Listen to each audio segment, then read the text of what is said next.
Hello everybody. Today I would like to talk about how do I examine a sword. The reason behind this was that there were many times I have posted on a sword forum about the issues that came with a newly purchased sword. For example, like the tip is always blunted, and sometimes the blade is bent and with various sharpening flaws. But when I mention these issues on the sword forum, the result is that very often people on the forum could not notice the problem that I raised, I mentioned about. They do not have the method or the observation details to notice the problems. So this video, I'm making this video as a tutorial on how I inspect a sword when it arrives and how to figure out how to spot out those flaws that came with the sword. Okay, now we first get a sword. Which one? This one. For example, now just pretend this sword is a newly purchased, just arrived sword. The first thing I will check is the rub tightness, the eto tightness. Okay, in this case, this is a Japanese style sword, so it is called an eto.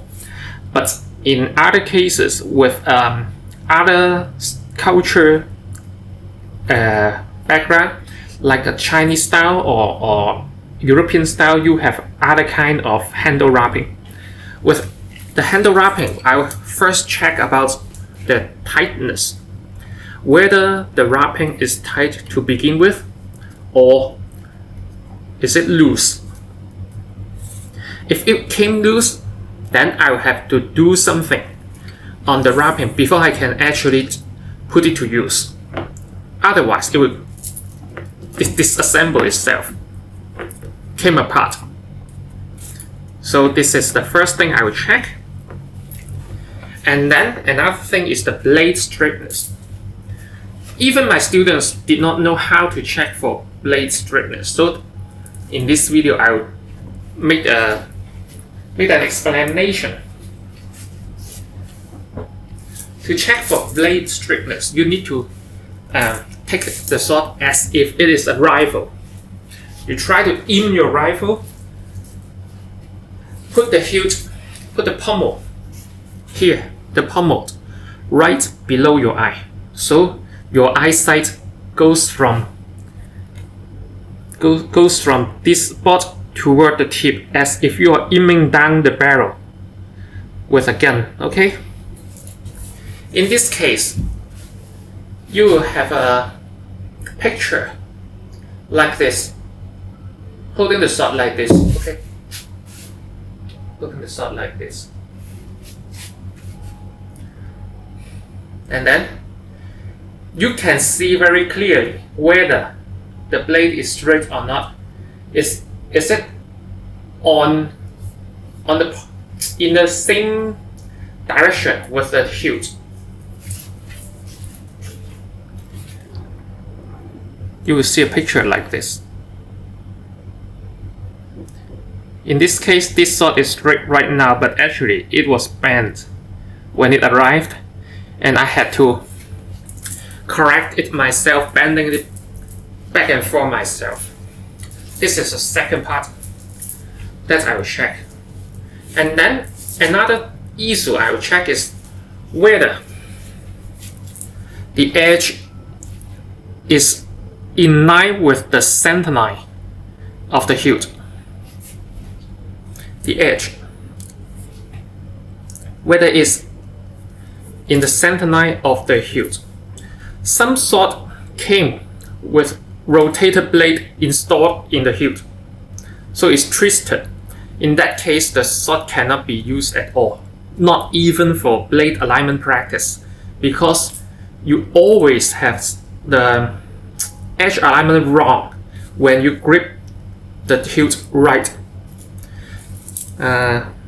In this case, it is correct. You can take a look at this case. When with a flat side here, okay, and you move down, you can see the edge is exactly in the center, but it's not always the case. Many times I've seen sword with the edge tilted to one side, tilted to this side, or wavering along the length. And then the next thing is to check the tip. I will usually check the tip.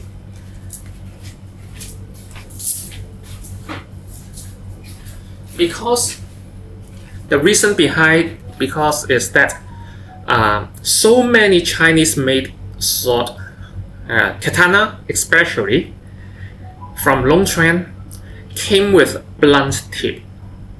It is blunt, okay?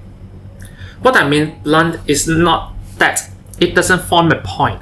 It does form a point, but the forum might on the sword forum, the people on the sword forum, they could not spot the problem. They always thought their tip was sharp. I don't know why. Maybe because they are not a sharpener themselves and could not spot the light reflection on the apex of the edge. Maybe they thought as long as there is a point formed on the tip here, a pointy tip, it is sharp. Nope, it doesn't. It is not. What we mean by a sharp tip is that the edge of the tip, the apex of the tip, does not come with a light reflection. Many times, almost 100% of the sword I received from China, from Longchuan, has a blunt tip. The tip here has a has light reflection with various thickness. Sometimes it is several thick on the tip, blunt. Sometimes it's better, just a slight, a very thin white line along the tip. But as long as you can see any light reflection, any sign of whiteness on the apex of the edge, it is blunt. And then I will check along the edge, the whole edge, whether there is any light reflection on it. And if there is any light reflection, it means it's blunt. Again, I would have to sharpen it myself to my standard. And then I will check the tightness of the fittings, whether this handguard or the cap can come loose during use. And I will also check that is there any part of the fittings that will cut into my hand, because many times the fittings came with engraving, a lot of decoration, and those decoration actually hurts when you are putting your sword in practice, in action. It will cut into the fingers, cuts into the hand. So I will also check that. I will prefer a very smooth fittings surface without decoration at all to prevent getting harmed from that, getting painful fingers. I'll also check whether, as you can see, this blade has a ohi, the fuller. This is called a fuller. I will check whether the fuller is uniform or not along the length, or is it forming a wavering line, which can be seen by putting it like this. When you put the sword like this and you watch toward the tip, you can see the fuller very clearly along the length, along the blade length. You will have a view like this, and you can check the blade length, the fuller along the blade length, and notice any waviness.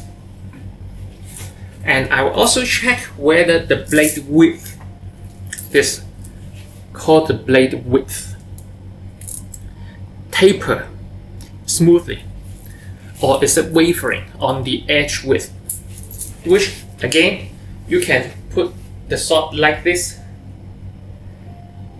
and then look at the edge line. You will notice any kind of uniformity or unevenness along the length. In this case, this sword has a certain degrees of the blade width here. The blade width here is as if it is suddenly getting grind away and hollow into it. See if you can notice it.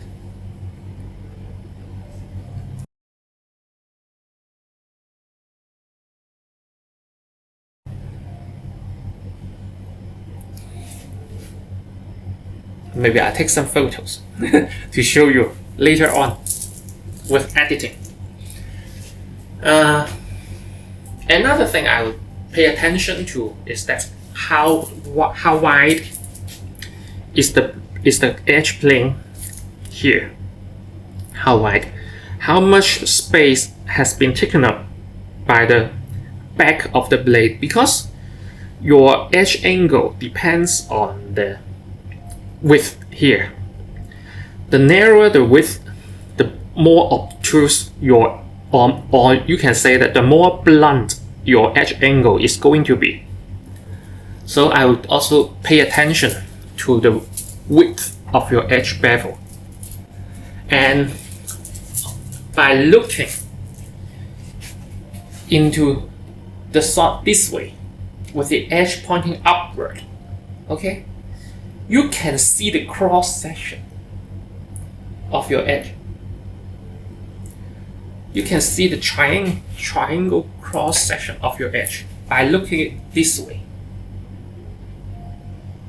And you can judge before any cutting taking place that whether this sword is going to be a good cutter or not from the edge cross section. Another method to check the cross section is to put your fingers clamping on the actual spot that you want to inspect. Like this. Use your fingers, clamp on the actual spot you want to inspect and see the cross section, and then look at it like as if the camera is your eye. You look at it like this. Look at it from the tip toward your fingers. By looking down the blade like this, you will see a picture like this. And you will notice how the edge angle forms the cross section and judge whether this one will cut good. This is a very important aspect of the usage of the sword. And I'll also check whether the edge plane is polished smoothly or still have wavering along the length. Of course, I will also swing it around to see how's the balance and the weight, and whether I can locate the tip without any eyesight. For example, in this case, I feel that the tip is here, a little bit offset. Okay, not exactly. I'll try again.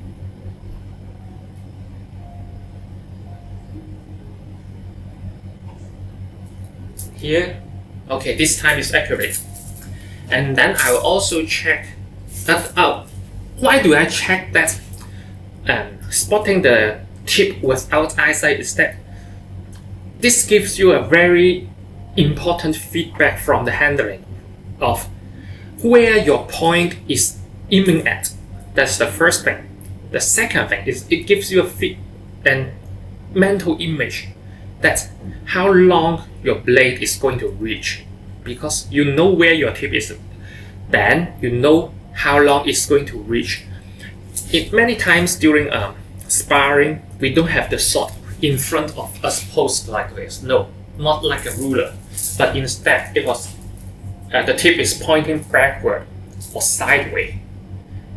In this case, you only have an estimation of about how far you can strike, and the feeling of your tip, where your tip is, gives you a very important judgment about where you can reach in your strike. Okay, and I'll also check whether it can move sideways, laterally, nimbly, following the hand in a synchronized way. Okay. Otherwise, if it lags behind, if the tip is like this, lags behind, you can predict that during combat, the defensive motion will be delayed. For example, if I want to deflect a thrust like this, it will become delayed.